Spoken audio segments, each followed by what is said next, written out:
Hokianga Kite Man. Mikkel had mooched around all morning wanting to do something but not getting around to doing anything at all. His mum said she was glad to go outside to put the washing on the line just to get away from him.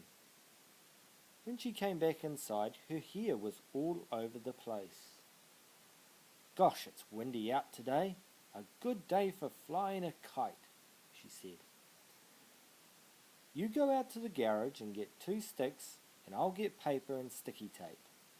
Soon Mikkel was going flat out to make the most high-flying kite in the Hokianga. At last it was ready to go up and away, higher than anything. He had the kite, he had the string, and he had all the time he'd been wasting that morning. However, this kite was not the most obedient of flying objects. Try as he might, Mikkel could not make it do the things a normal kite would do. It would go up just for a few moments, then go to the right, change its mind, and go to the left, do a little wobble, and dive for the ground. "Must be frightened of heights," Mikkel decided.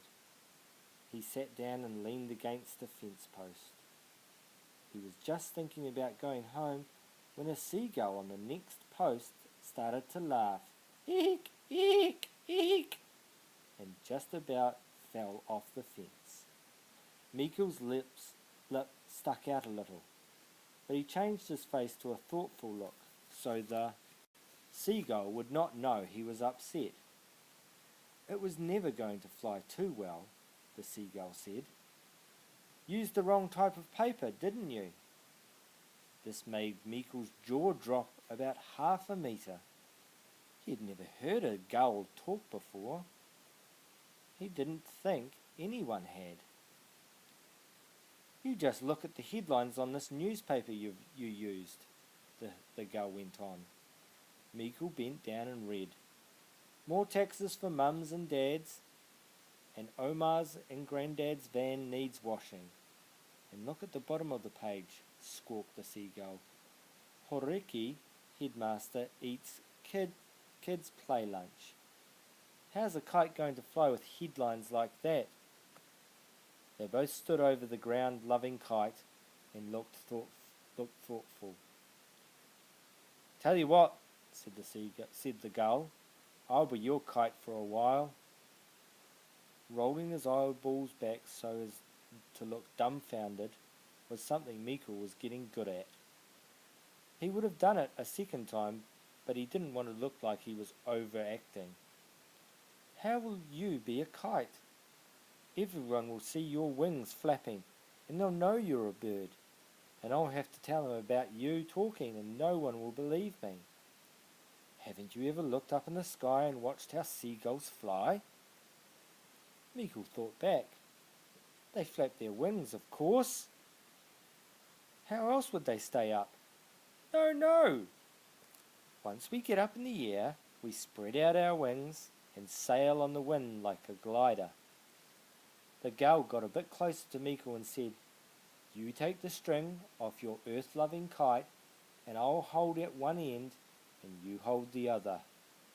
Mikkel couldn't take his eyes off the gull as it went up in the air with the string in its beak. The string seemed played out, and Mikkel ran with his end, as if he was flying a real kite. After an hour, Mikkel sat down against the fence, puffed out. A while later he lay down. In 10 minutes he was asleep. The first drops of rain woke Mikkel. He looked around, but all he could see was a long length of string going out from his hand in a straight line across the paddock.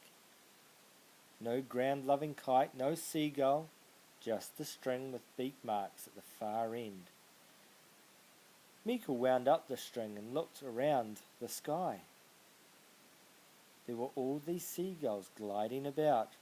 None of them were flapping their wings. They were just sailing across the sky, and looking down at the world below. Meikle went back in the house. "Where's the best place to keep string with beak marks?" he asked his mother.